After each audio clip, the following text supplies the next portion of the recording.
So I keep reading this book, Zen Buddhism and Psychoanalysis by Erich Fromm, and I've already recommended it a few times. And he talks there about alienation as well, right when he finishes talking about the conscious and unconscious, which I think I addressed in one of my previous videos.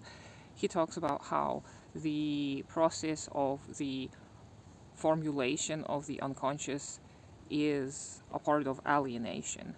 And he explains that by the process he calls cerebration. And I love this word. It's kind of funny sounding to me, but I think it's helpful because cerebration is somewhat similar to rationalization, another funny word that Freud, I think, was using. And this word means it is a kind of defense mechanism when you cope by explaining whatever happens to you intellectually or rationally, and you may come up with excuses for why certain occurrences happen or why you act a certain way, etc.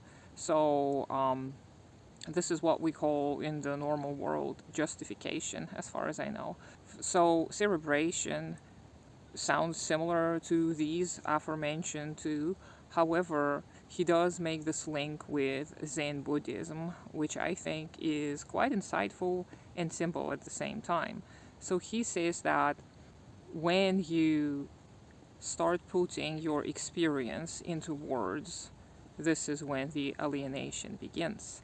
And that reminds me a little bit of structuralism, and I am not at all well versed in structuralism or post-structuralism or postmodernism, but it does remind me this concept of cerebration and how Fromm explains it, of the way structuralists talked about language.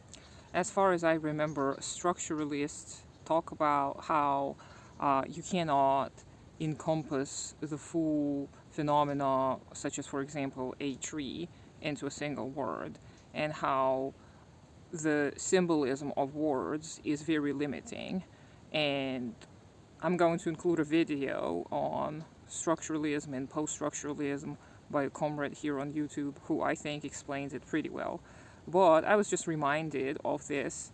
Once you start explaining your experience, you lose touch with it. And I have to keep on processing this concept of cerebration to fully understand it. And I'm going to include the quote I'm referring to down below so you can read it yourselves and think for yourselves. But I was really excited, strangely, by this prospect of how when I put things into words, I may distance myself from them. Because I think I have noticed that in myself.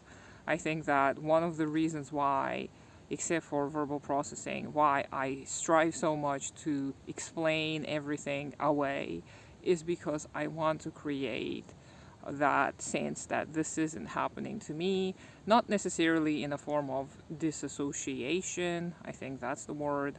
Oof, so many strange words in today's video.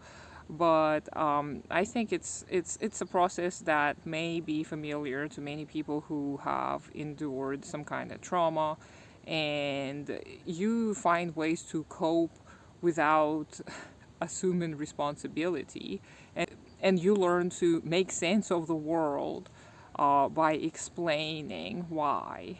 And I am learning now to embrace the lack of why. And this is extremely terrifying to me because I always want to know why. I always want to get to the root of the problem, but I have to admit I'm very limited, so I will most likely not be able to explain everything. So I'm going to keep on looking into cerebration rather than rationalization, and hopefully it's going to help me with my trauma processing.